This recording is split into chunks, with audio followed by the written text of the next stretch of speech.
smile about. Hurry in this Memorial Day and lease a new 2018 Tiguan S for just $179 a month. Tonight, the deadly school shooting and what authorities have just revealed. A choked-up sheriff in front of the cameras late today.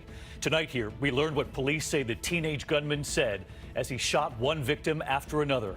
And for the first time, the gunman's father breaking his silence, reportedly saying it would have been better if he shot me than all those kids. Also breaking tonight, the manhunt right now. A female officer killed in the line of duty. Schools at this hour still being told not to release students, and families told to stay in their homes. Did the Deputy Attorney General overseeing the Russia investigation give in to President Trump? The White House meeting just a short time ago, what the president wants, did he get it? From Hawaii tonight, our reporter right there as dangerous lava shoots from the earth, now making its way to the ocean, and the new concern. Outrage near the U.S. border tonight. Two Americans, two women who were at a gas station in Montana, detained and questioned because a border agent heard them speaking Spanish. And a new image is coming in tonight. Prince Harry and his American princess, the Duke and Duchess of Sussex, arriving home. And tonight, the new portraits. Meghan's mother right there with the couple and the Queen. This is ABC World News Tonight with David Muir. Good evening, and it's great to have you with us to start a new week here. And we begin tonight with authorities before the cameras just a short time ago and what they revealed about the deadly school shooting in Santa Fe, Texas. A moment of silence observed across the state today and at the school where 10 crosses now stand. The faces tonight of each of those who died, 8 students and 2 teachers. And for the first time tonight, the father of the gunman is now speaking out, saying he wishes his son would have shot him instead of the kids. And this evening here, new details from inside the shooting. ABC's Marcus Moore leads us off from Texas tonight. Tonight, the Galveston County Sheriff telling reporters that as students were evacuating Santa Fe High School, inside, police officers were engaged in a firefight with the gunman. The heroes from that ISD engaged this individual at approximately 4 minutes and stayed engaged with him, keeping him contained and engaged so that other heroes that continued to arrive could evacuate the teachers, the administrators, and the students from this school. The sheriff saying his own granddaughter was in that school, just 3 classrooms down from where police cornered the alleged shooter, Junior Demetrius Pagorchis. Right now, he's in the Galveston County Jail under suicide watch, and there for capital murder. 17 years old. Just 1 week before the shooting, Pagorchis seemed like a happy teenager, dancing at his Greek Orthodox church. This video posted by TMZ. Tonight, his distraught father, Antonius, telling the Wall Street Journal his son is, quote, a good boy who was bullied at school, adding, quote, I believe that's what was behind the shooting. Antonius Pagorchis saying he himself came to America as a young boy with just a grammar school education. He built a business here, and now he describes visiting his son in jail, saying, quote, he could not look at me in the eyes. He is confused, can't remember what happened. He said he wants to apologize to his sisters. He said he'll be strong and help us see this through. His father saying, quote, it would have been better if he shot me than all those kids. Police say the father's guns were used to carry out the massacre. Do we know how he ended up with those weapons? It does appear that the guns were kept in a locked gun cabinet or gun safe. How he got access to them, we don't know. Survivors say he taunted his victims after allegedly gunning them down. Yes, sir. He was playing music, making jokes while he was doing it. Had like slogans, like rhymes and stuff he kept saying. What was he saying? Like every time he'd kill someone, he'd say another one bites the dust. Today, a moment of silence at a growing memorial in front of the school. As the survivors recover from their wounds, calls for change coming from near and far. Texas native Kelly Clarkson last night at the Billboard Music Awards. And I'm so sick of moment of silence. Like, God, it's not working. Like, obviously. So, sorry. So why don't we not do a moment of silence? Why won't we do a moment of action? And Marcus Moore joins us now from Santa Fe, Texas tonight. And Marcus, the sheriff today praising the heroism of the officers who engaged with the shooter. One of those officers still in the hospital tonight? David, that's right. His name is John Barnes, and he is in critical condition tonight. But listen to this. He spent more than 20 years working as a police officer in Houston and reportedly never fired his weapon in the line of duty. Tonight, the sheriff says his bravery saved lives. David. Marcus Moore in Texas for us again tonight. Marcus, thank you. We're going to turn next here to the breaking news from Baltimore County, Maryland. Tonight, a female police officer killed in the line of duty just a short time ago. And tonight, the hunt for at least one armed suspect. Schools still being told at this hour to hold students inside, and families nearby told to shelter in place. Here's ABC's David Curley. Tonight, a residential neighborhood north of Baltimore on virtual lockdown, a search for suspects after the killing of a police officer. Respond for a signal 13 for an officer. The officer, on the force for nearly 4 years, was responding to a suspicious vehicle. Our officer responded to this call, and she encountered at least one suspect and was critically injured. Initially, Maryland's governor said the officer was shot in the head. Police could not confirm that, or if she was run over, or both, saying only she suffered significant injuries and was pronounced dead less than an hour later. With the suspects on the loose and at least one armed, 4 elementary schools were told not to release students. Residents told to stay in their homes as police expanded the search for the killer. This is a bad time in the United States for law enforcement and the attacks that are occurring. So let's get to David Curley with us live tonight. And David, police are asking for witnesses to come forward right now and say this may have been a burglary that was underway. That was the initial call. 4 suspects involved in burglarizing a home. We have learned that the officer's body cam was on. It was activated. That video could prove very helpful, David. Thoughts are with that officer's family tonight. David Curley, our thanks to you as well. And next tonight, President Trump's growing pressure on the Department of Justice. On Twitter, the president demanding an investigation into whether the FBI or DOJ, in his words, infiltrated his campaign for political purposes. There was a meeting today at the White House with the Deputy Attorney General in charge of the Mueller investigation and the president's own recent pick now heading the FBI. So did the president get what he wants? ABC's chief White House correspondent Jonathan Karl. Deputy Attorney General Rod Rosenstein and FBI Director Christopher Wray arrived at the White House today for a meeting with a president highly agitated about the Russia investigation. I hereby demand, the president declared, that the Department of Justice look into whether or not the FBI DOJ infiltrated or surveilled the Trump campaign for political purposes, and if any such demands or requests were made by people within the Obama administration. He seems to be following through on a threat he made last month on Fox and Friends. When you look at the corruption at the top of the FBI, it's a disgrace.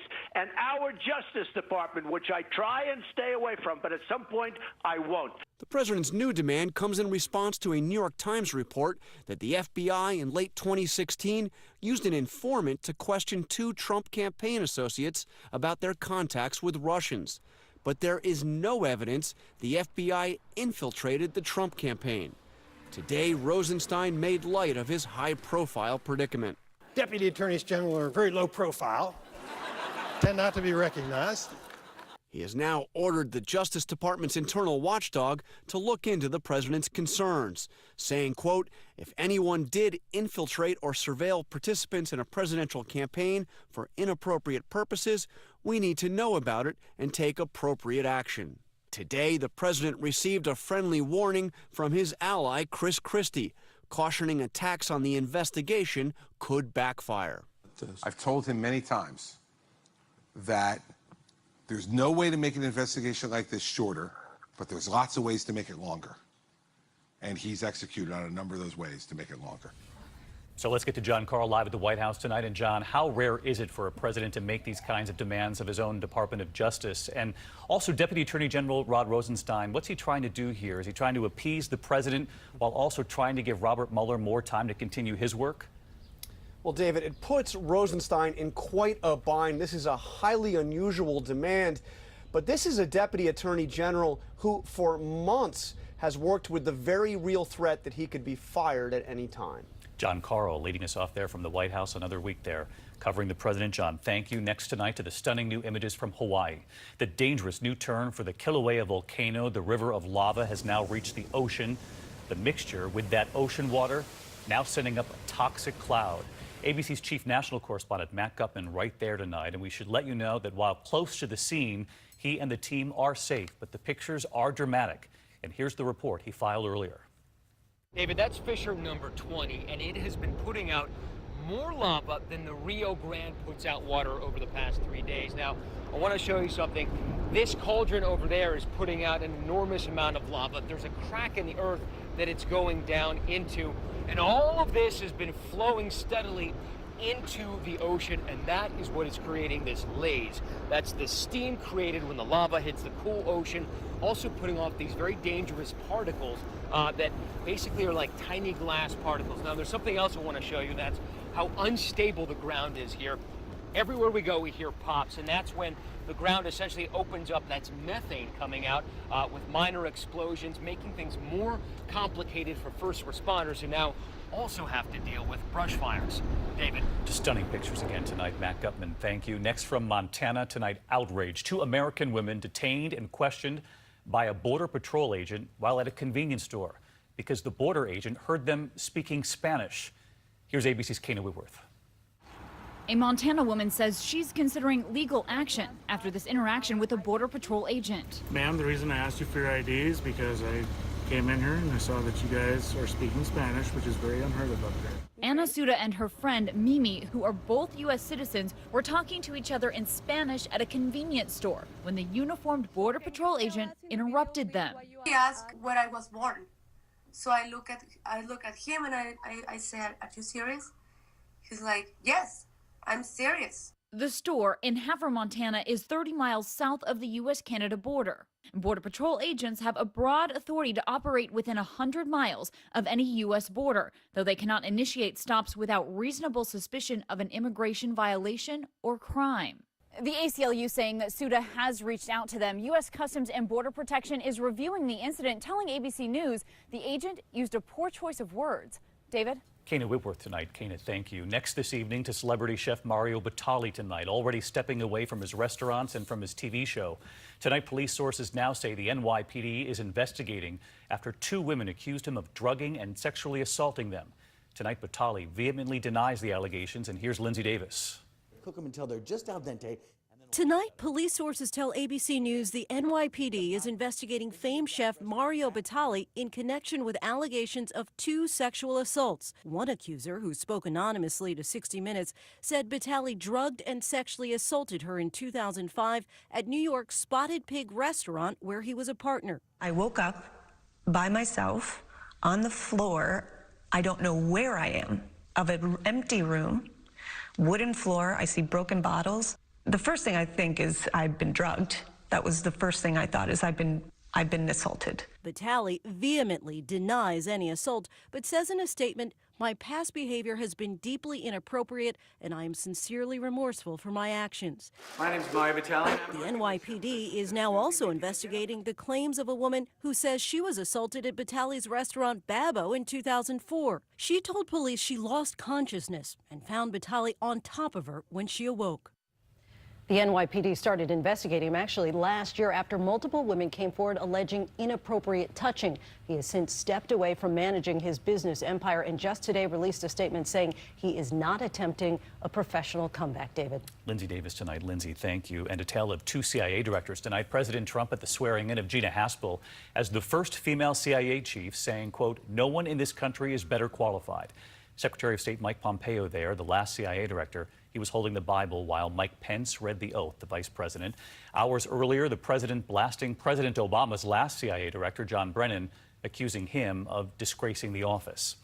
Well, we are just back from Windsor, England tonight, and the historic marriage of the American Meghan Markle and her British prince, Prince Harry, of course. And tonight, look at this. The new official family portraits are out. The royal family, you can see the prince, Meghan, her mother to her side, right there along with the Queen. And ABC's Adrienne Bankert from Windsor tonight. Today, spotted arriving back at Kensington Palace, where they will live in a cottage not far from Will and Kate. It's the same palace where Will and Harry were raised by their mother, Diana. Tonight, our first look at those official wedding photos. Meghan and Harry on the steps of Windsor Castle. The couple with the bridal party, page boys and bridesmaids, the oldest just 7 years old. The Queen all smiles in this new portrait, reflecting a more diverse and growing royal family. Meghan's mother by her side. And that powerful moment, Meghan making history with that walk down the aisle, a walk she started on her own when her father couldn't make the wedding. Tonight, Meghan Markle's official bio up on the